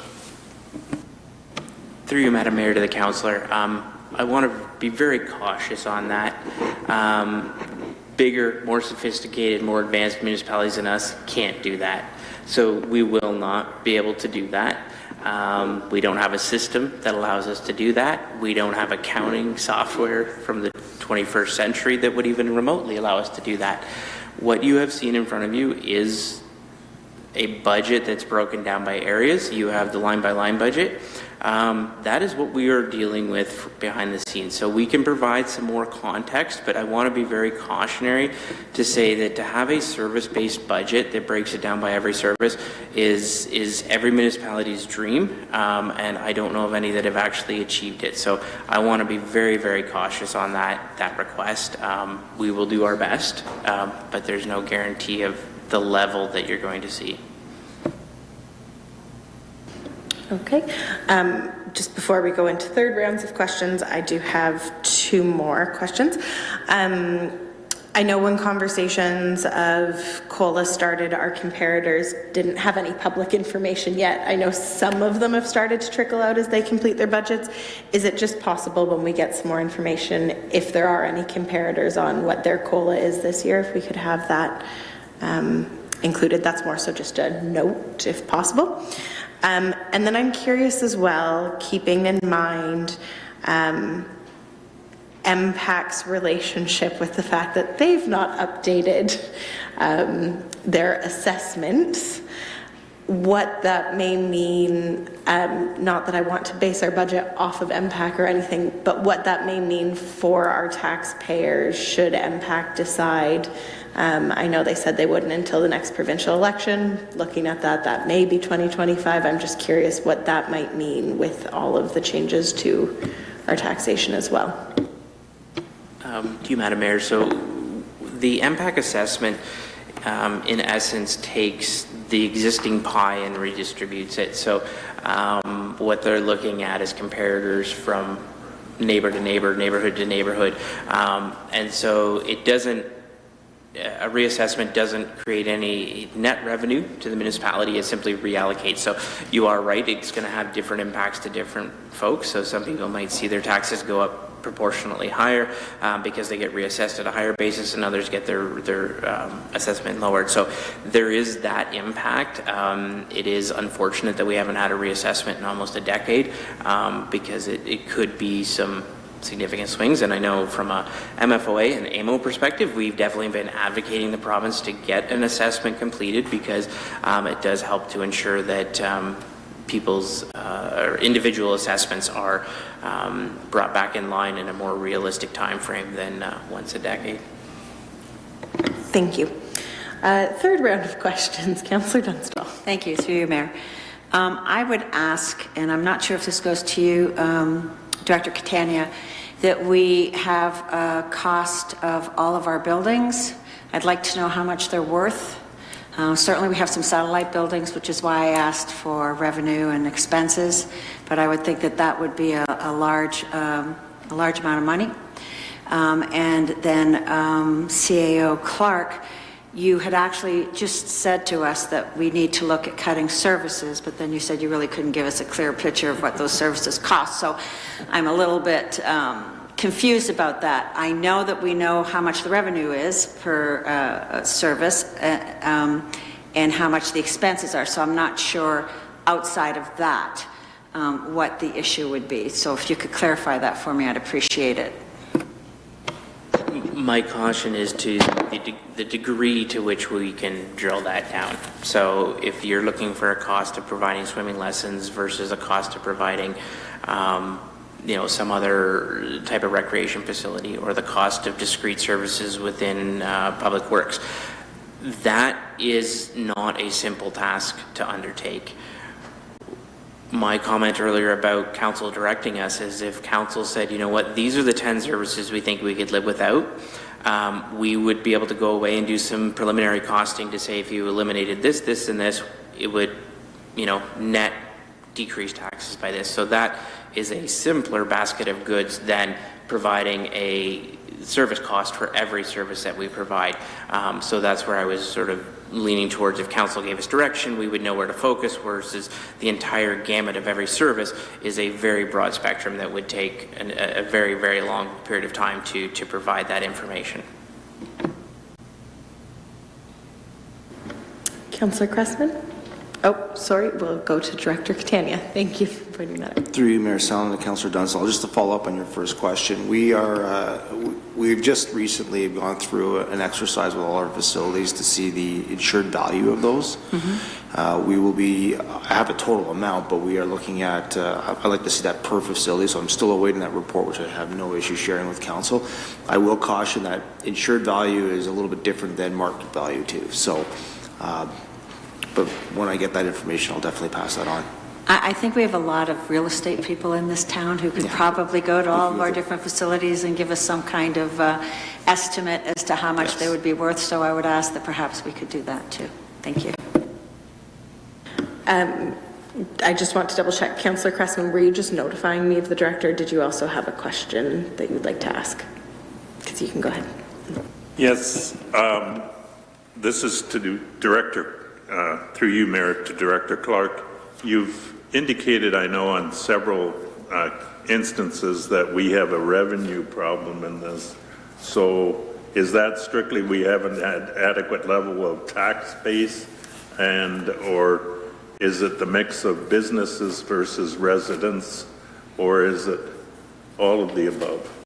So I guess I'm just trying to make sure I understand that if we're referring to the fact that you've had an easy ride in terms of taxes over the years, and as such there's a day of reckoning, or, just so I'm clear on that comment. Through you, Madam Mayor, to the council. There's two pieces, so you are right. Our assessment mix is almost entirely residential and farm.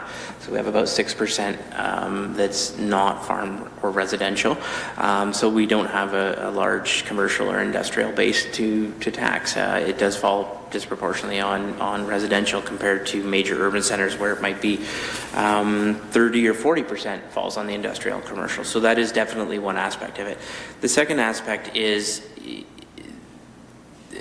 and this goes back to Councillor Wilkinson's question too, the cost of owning these assets has always been there.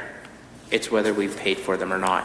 So just because they didn't show up in an expense ledger doesn't mean that we weren't using the road or using the park or using the facility. Typically the way that all of these long-lived assets are recorded pre-PSAB 3150, so pre-2009, was we paid for them up front, we expensed them, and then we moved on. Then we introduced the concept of depreciation. Depreciation is not a bad function for cost in short-lived assets, but once you get into an 80-year pipe, saying that a pipe costs $10,000 to install, when in reality 80 years later that pipe might cost $1 million to install, that depreciation expense is no longer relevant. So the cost that hasn't been recorded is the asset management cost. And so that's that deferred maintenance, deferred renewal, deferred replacement that has just accumulated. And so that expense is not recorded anywhere. It's not in our budget. It's not in our financial statements.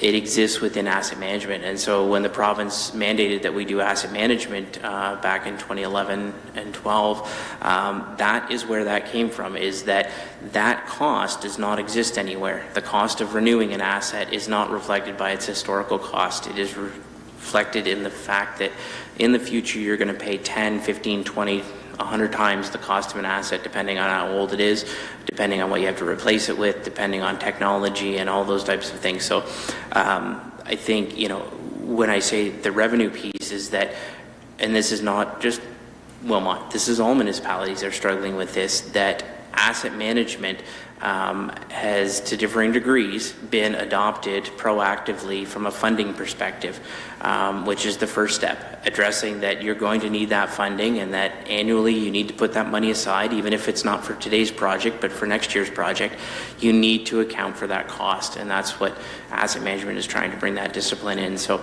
that's where I refer to the revenue piece, is that we haven't been accounting for all of our expenses historically. And now we have a bill that we need to take care of. Any additional questions right now, Councillor Cressman?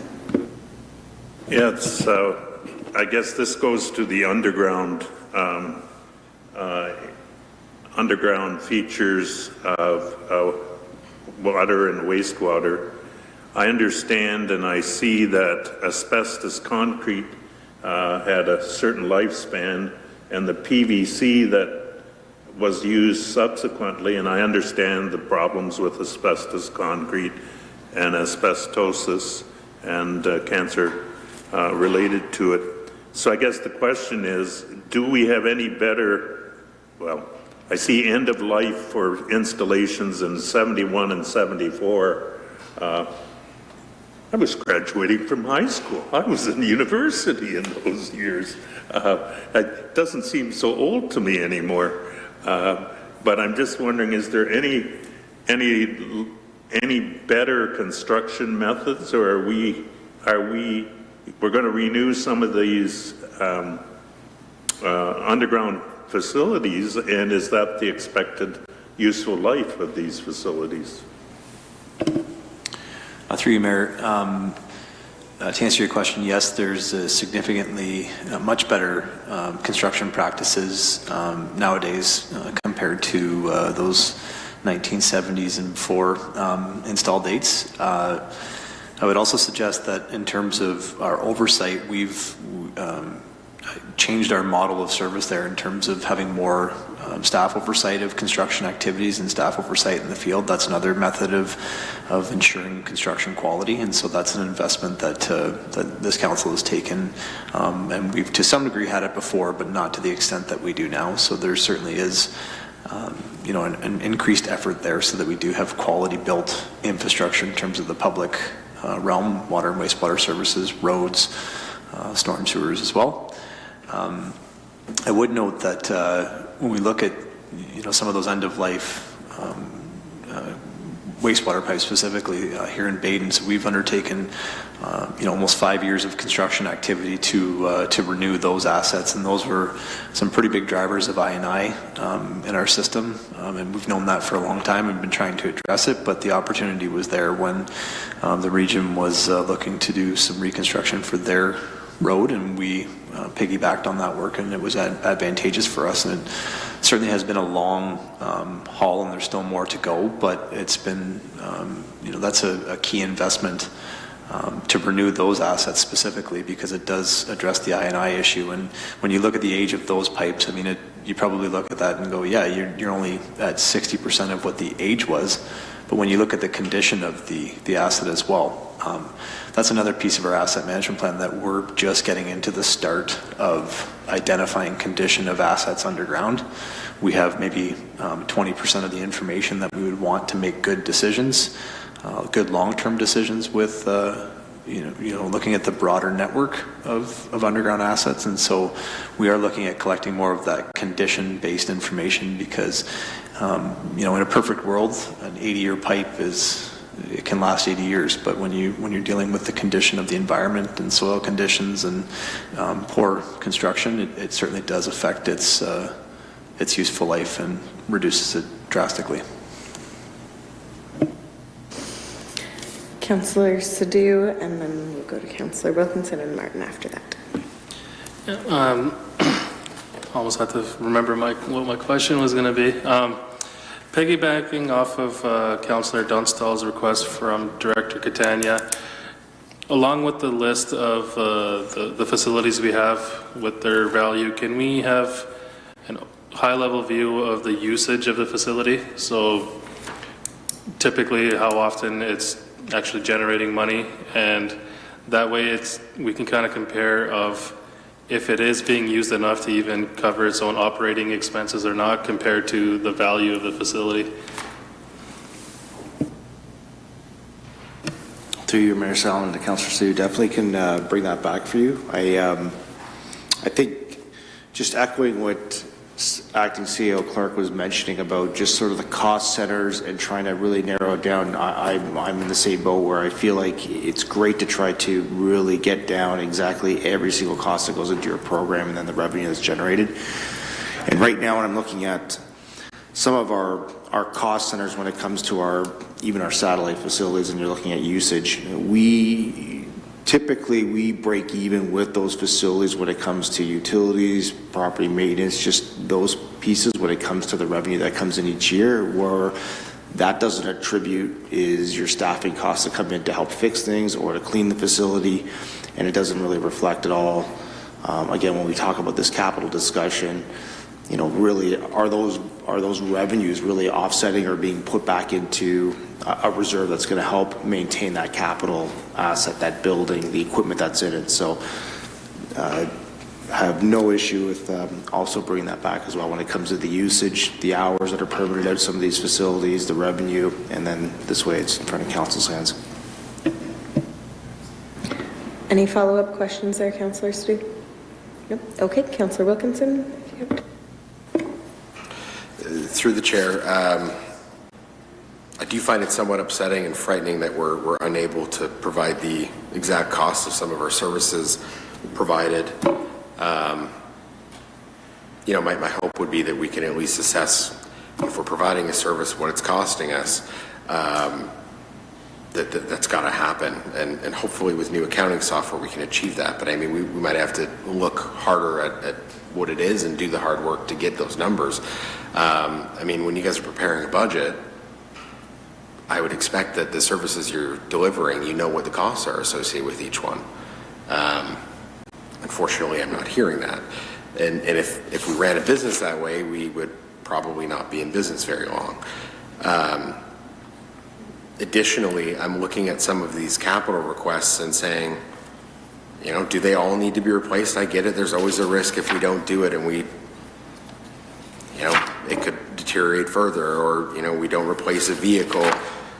Maybe we keep a vehicle and it needs to be repaired. I mean, I live in reality. I have a budget. If my car breaks down, I'm not going to buy a brand new car. My car is at end of life, but I drive it and I repair it because that's what's affordable and reasonable right now. So I'm looking at a lot of these and saying, maybe we don't need a lot of these things. So ultimately, really what I'm asking for, and again, I'm not going to get it tonight, I get that, but I am hoping for a comprehensive list of costs and options and pieces we can move away from. And if I go back and I hear from the general public over the next multiple weeks and at a town hall and through conversation via email that, yeah, you know what, they don't want to make those risks, they want to spend this money, okay. So far, I'm not hearing that. I think that one we can take as a common, as staff have said that they're going to bring back what they can and just setting realistic expectations. So thank you for that. Any other questions at this moment, Councillor Wilkinson? No? Okay. Councillor Martin, did you have additional questions? Through you, Mayor Salonen, I have bin thinking about what Councillor Wilkinson said a few minutes ago when he said that we're looking at individual parts and not the whole picture. So I think that's a good point. How do we look at the whole picture? I remember some comments at a previous council meeting that there was a comment that maybe our township staff are acting like a startup from the 1970s. The 1970s, FedEx started, Apple started, Starbucks started. Those were all good startups. I worry about the process that if we don't cooperate, we're not going to find good solutions. And so my worry, it's not so much a question, well, my question is, how can we work together in an effective way? I don't think it's useful to accuse each other. If there are services we need to cut, if really the public is saying to us, we need to have fewer services, okay, then as a council, I think then it's up to us to make that decision. I don't think it's fair to go to staff and say, what can you cut? Because I'm assuming that everybody that's working for us at the township is doing their best and people are working hard. And we have a lot of dedicated staff. So anyway, so I'm just trying to figure out how can we deal with this. We have a big challenge. I don't have any other specific questions for tonight, I don't think. As we have that deliberations in January, yes, we have hard work ahead of us and we have to figure that out. I think that's how I see it. Okay, thank you, Councillor Martin. I'm also going to take those as comments. I think the process that has been outlined by staff that we are following with the proposed budget, the presentation tonight, the continuing questions that we have, is how we are continuing to work together and transfer of information from both parties. Certainly from my perspective, I do think that that is the path that we've laid out and plan to continue to go down. I don't think that anyone's intent is to be accusatory. I do genuinely believe that all of us around this horseshoe, as well as our general public, do want to work towards a greater good for our community and for what services we receive from our municipality. But I certainly hear what you're saying, and I think that we will take that as a comment that everyone can reflect on. So, Councillor Wilkinson. Through the chair, I appreciate your comments, Councillor Martin. I'm not accusing anybody of doing anything. What I'm suggesting here is that I've just received an email from the first resident who's told me that they're in favor of this. What I'm hearing and what I'm observing and what I see is that, well, in my opinion, 50% isn't going to fly. I'm asking for the tools to move forward so that we can make the necessary adjustments and hopefully achieve something that we can all agree on. However, at this point, I don't see the tools. I see a budget, I see justifications for it, but I don't see options to take away. So if we don't have options to take away, then my first inclination is to look at it and say, we need a 10% reduction in spending across the board, and maybe we can adjust a small tax levy to help increase some of those pressures that we're seeing. But if I don't have the tools or see the way forward, then we're stuck. That's all. Just to follow up on that, I think through the questions that we've asked tonight, I believe that staff are going to continue to bring back those tools that council can then make informed decision making. That's what we're here to do, and we'll continue to all work together to achieve. Also just noting and keeping in mind, especially for the public watching, there are some conversations that councillors or myself may have with staff that go on behind the scenes, so it's not just our few hours that we're sitting together in open chambers. That information, as Acting CAO Clark mentioned, will be accessible to the public. What is provided to council will be going up on the budget website as well, so you will be looped in on what information is shared with council. But just also not to fear that we only have, 7 or 8 hours to discuss all this. That's not what's happening. There's a lot of behind the scenes work, and that information will be made public on the budget website as it becomes accessible for all of us. Councillor Cressman. Yes, one of the things that I was thinking that might be useful is setting up a spreadsheet of, I always think of repair and maintenance around the farm as something you can't ignore. You got to do that. And so what are the items that are related to repair and maintenance?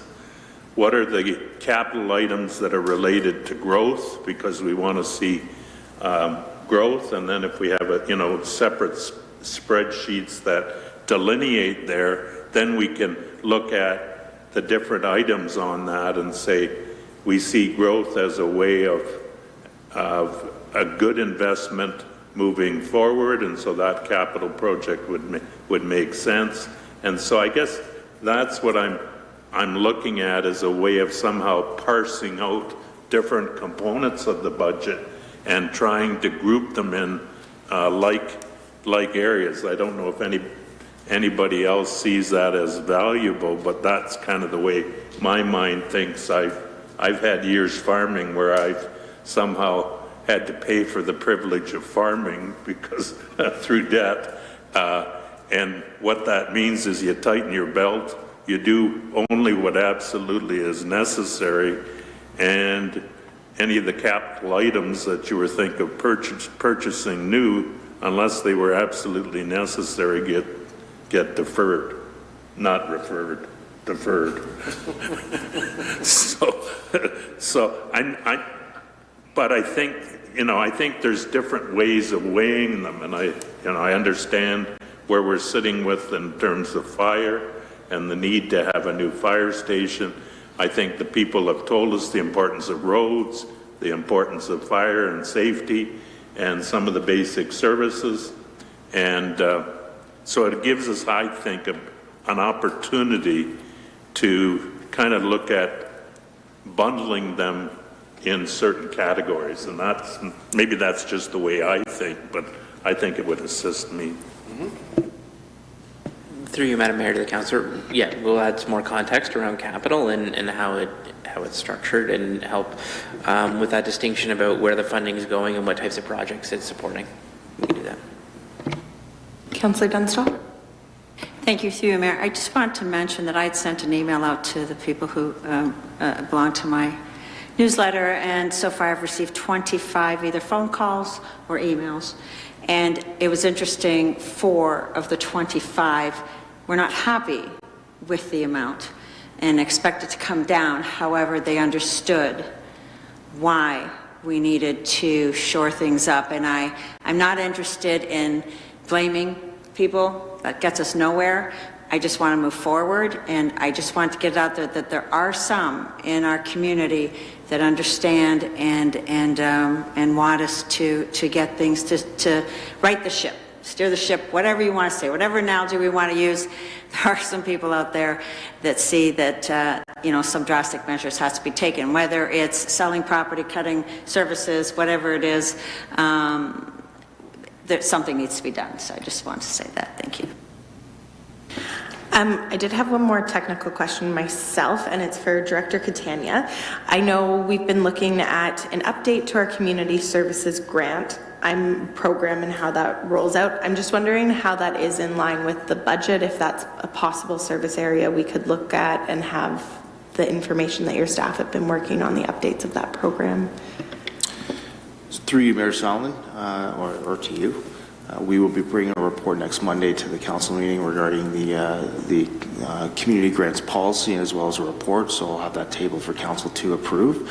That by no means ties council to the amount of funding. That obviously is part of the budget process, and that's actually in the community services budget as well to be tabled, so that's obviously up to council's discretion, but you know, that's something that can definitely be brought forward, questions answered on that Monday, and then as well with the funding piece for the budget.